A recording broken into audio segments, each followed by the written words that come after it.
Metal Gear Solid 5 The Phantom Pain, along with The Witcher 3 Wild Hunt, are generally considered as the first prime examples of emergent gameplay in the open-world genre. Hideo Kojima's sublime accomplishment with the Phantom Pain's design not only made it his own magnum opus, but also established a template for other open-world stealth games of the future. After Kojima's departure, Konami announced Metal Gear Survive, a spin-off set in an alternate dimension that takes place after the events of Ground Zeroes. You take on the role of a mother-based soldier who gets sucked up into an alternate dimension called Dite. The game's opening is shockingly refreshing, surprisingly filled with a ton of dialogue exchanges and cutscenes that will immediately remind you of Metal Gear Solid 3 Snake Eater. There seems to be an emphasis on returning back to the roots that made Metal Gear stories a global phenomenon. Codec conversations are back, cutscenes are longer, and the story tries to be Metal Gear-y in nature, which involves a shady organization and how you, the main character, somehow manages to find a place in this convoluted yet intriguing plot. I must commend the team at Konami for trying to deliver a tale that somehow ties into the story of wandering soldiers in the Phantom Pain. And yes, I know Survive is non-canon, but it does have a lot of things that add a bit to the Phantom Pain's story. The story is quite satisfying, and really that's not a surprise given that Survive was worked on by people who were former staff of Kojima Productions. The problem, however, lies in the way the story is told to the player. Metal Gear games have always had excellent voice acting. Whether it be the gruff voice of David Hayter or the serious tone of Kiefer Sutherland in Metal Gear Solid 5, these games have always delivered on the voice acting front. Survive, on the other hand, falters almost completely in this regard. First of all, your main character is completely mute, as if Konami didn't learn a damn thing about Snake being as good as a mute character in the Phantom Pain, and the surrounding cast sound extremely bland. Cutscenes for the most part are well directed. They're nowhere close to Kojima's style though, so that's something to keep in mind while playing Survive. They get the job done, and I guess that's okay. Perhaps the stars of the show are the zombies themselves. There are different types of these crystalline zombies, bosses, and a gigantic enemy that you will take on and Survive, and they're wonderfully designed by Masahiro Ito, a former member of Team Silent. This begs the question then, what was Konami actually thinking when they were marketing the game? There seems to be so much emphasis on the story and the single-player campaign in Metal Gear Survive, but Konami, being Konami, decided to skip all of that and decided to focus on the multiplayer component, which is just a small portion of the experience here. Metal Gear Survive, despite being a spin-off, has a 25 to 30 hour long campaign, something that the marketing heads at Konami totally chose to ignore, and that's just baffling. Anyway, Survive is all about surviving, no pun intended, and just like the Phantom Pain, you have to build your base. The game doesn't make this easy though.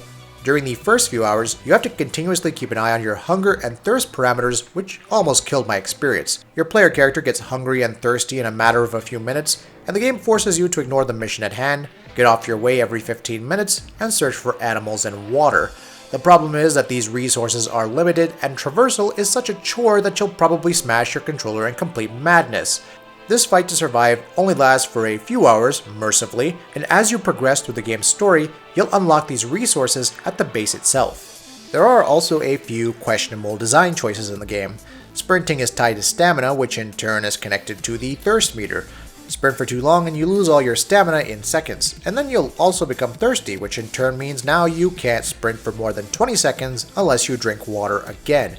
If you decide to crouch, you'll lose your stamina even faster. Why exactly is that, and how does any of this make any sense? Then there are the dust zones. Imagine the mist from the Silent Hill games and you'll have some idea of what they look like, wherein your stamina will decline even faster. Why is this happening? What gameplay mechanic does this serve? Is there a narrative attached to this? Well, there's absolutely nothing that explains this, and what you're left with are the most frustrating and ridiculously annoying opening hours in a Metal Gear game ever. Well, except probably Snake's Revenge. Fortunately, once you get through these sequences, if you're able to, and in that case I have to applaud your patience, the game opens up and builds upon the solid foundation that the Phantom Pain excelled in. You'll unlock fast travel points by way of defeating zombie waves, which makes traversal easier, and one of the selling points of Survive is to build your base by collecting and crafting thousands of different materials scattered around the world. Collecting materials and resources can be a ton of fun, and building different objects is satisfying. If the traversal for the sake of hunting was a chore, then traversal for the sake of searching crafting materials is the complete opposite.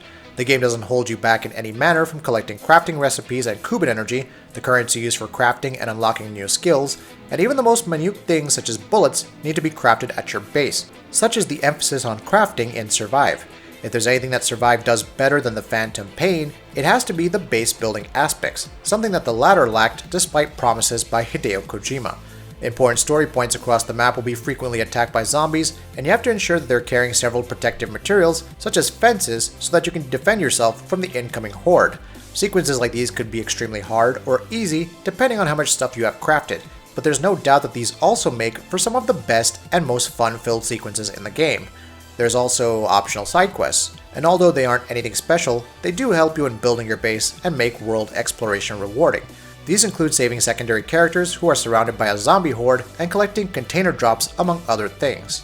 Going back to the survival elements, it's great to see the survival viewer from Snake Eater returning and built upon in various different ways. This is a game about survival, and eating uncooked or poisonous food can cause all sorts of troubles for your bowels. You could treat them, just like you did with Snake in Metal Gear Solid 3. It's also a nice throwback to the older games, which kinda gives it a Metal Gear feel, but it really doesn't. More on that later. Players can also learn new skills by investing Kuban energy through the skill trainer and unlocking various abilities such as making your attacks stronger, increasing your stamina, and health, among others. There are also some questionable unlocks that really shouldn't be unlocks in the first place, such as dodging enemy attacks. However, this never felt like a hindrance to me, but this could vary from player to player.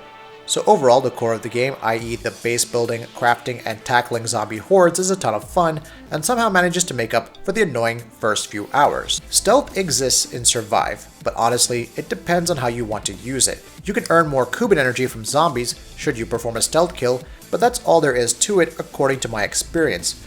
Previous games would emphasize stealth as the most satisfying way to take down foes. Survive, on the other hand, gives you the thrills in laying down traps, planting C4s, and blowing heads off with your shotgun. Of course, this comes with the caveat that you need to be innovative in laying down traps and heavily invest in resources so you can craft cool items. However, for some strange reason, doing all of the above felt satisfying, especially given how fun it is to exploit the dumb AI of the Wanderers, the most common zombie. In short, stealth is an option, but it's nowhere near as satisfying compared to the more innovative ways. There are also bosses in the game, but they're nothing but bullet sponges, which isn't a surprise given that Snake Eater was the last game that made any innovations in this department. Then there are also secret bosses in the game which you need to discover for yourself, something that I won't delve into in this review. However, I must add that there is a proper conclusion to Survive. It has multiple endings, and the game's story as a whole feels complete, unlike some entries in the Metal Gear series, looking at you MGS5. Once you're done with the arduous but ultimately satisfying campaign, it's time to jump into the multiplayer component. This will unlock further classes in the skill trainer along with their own skill sets, which adds a new progression curve to your character. I like the idea of how playing online matches allows you to bring the loot back to the single player component. However, if you decide to jump in before completing the story, your character will be at a low level, making it atrociously hard to survive the zombie waves in the co-op salvage missions. So it's best you jump in after the story ends, collect the loot, and prepare yourself for secret bosses or whatever post-launch content Konami has planned. Once you're in the lobby, you can craft anything you want. If you missed out on doing this, players will have access to a shared pool of resources, allowing you to craft items provided you can get them before other team members do. Survive excels best in wave-based defense missions, and they come in 3 different difficulties: easy, normal, and hard. Fortunately, it's easy to achieve the highest rank in the easy mode without coordinated effort from your team. It's the normal and hard mode where things become dicey and more satisfying. And finally, we have the microtransactions, and frankly, you don't need them. You have your usual booster packs that are time-based, or the ones that make your squad more effective when you send them out for missions.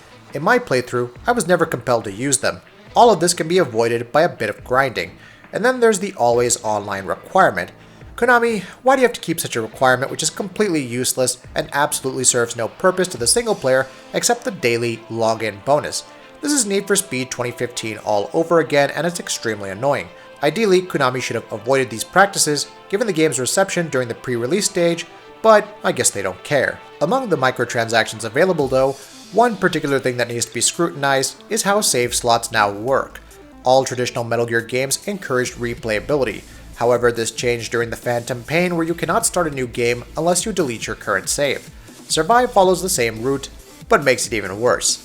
Instead of actually fixing that issue, Survive asks you for your money in order to unlock extra save slots, or else delete your character and make a new one. Now, I'm not the kind of player who would make a new character after spending so many hours with one, but for others, this is a genuine issue and sets a bad precedent for the industry. Locking save slots behind paywalls is disgusting and an egregious practice, and Konami doing this after promising to win back fans is shocking to say the least. And this brings me to the final issue I have with the game. Look, Survive is a fine game, and somehow it does manage to provide a ton of fun at times. Unfortunately, despite being a spin-off, it doesn't really feel like a Metal Gear title to me. I know what you're thinking, this is a spin-off, so why does it matter whether it feels like Metal Gear or not? The answer to this question lies in the series' history. Spin-offs in the Metal Gear saga aren't a new thing. Metal Gear Ghost Babel, which was a non-canon entry, was a fantastic game in its own way. Portable Ops on the PSP was quite revolutionary back in the day. After all, it provided the first modern and full-scale Metal Gear experience on the go. The Acid series, along with Rising Revengeance, although quite different to the main series, offered new and interesting ways to experience the core gameplay formula. The common reason why all of these games felt like Metal Gear games, despite having no relation with the main timeline, is that they respected the themes that make a Metal Gear game. They had complex stories involving espionage, political ideologies, and a sense of suspense, all backed by a colorful cast of characters, like Stephen Armstrong in Metal Gear Rising Revengeance. Metal Gear Survive, on the other hand, doesn't have any of these. It plays safe, but in doing so, it lacks those moments that put you at the edge of your seat. To put it politely, it quite clearly doesn't have the panache of the games directed, produced, and supervised by Hideo Kojima.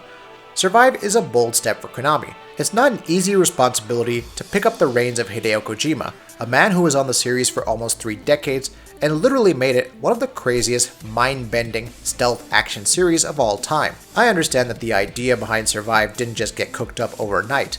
The complex systems at play would have required years of planning, but I can't help but wonder whether this is really the direction Konami wants to take with the series going forward. One also has to question the thought process of Konami here. If they can shelve out a 25 to 30 hour long campaign, then why were they unable to release the lost episode 51, which would have lasted mere hours at best? With a little bit of effort, they could have easily won fans' trust by bundling episode 51 with this package. If nothing else, it would have at the very least made the game feel like Metal Gear. Ultimately, Survive lacks the magic of Metal Gear games because it's pretending to be one when it could have easily been its own thing. It's a good game, but really, this isn't Metal Gear, not even a spin-off. That'll be it for this video. If you like what we're doing, please go ahead and subscribe, and we'll see you next time.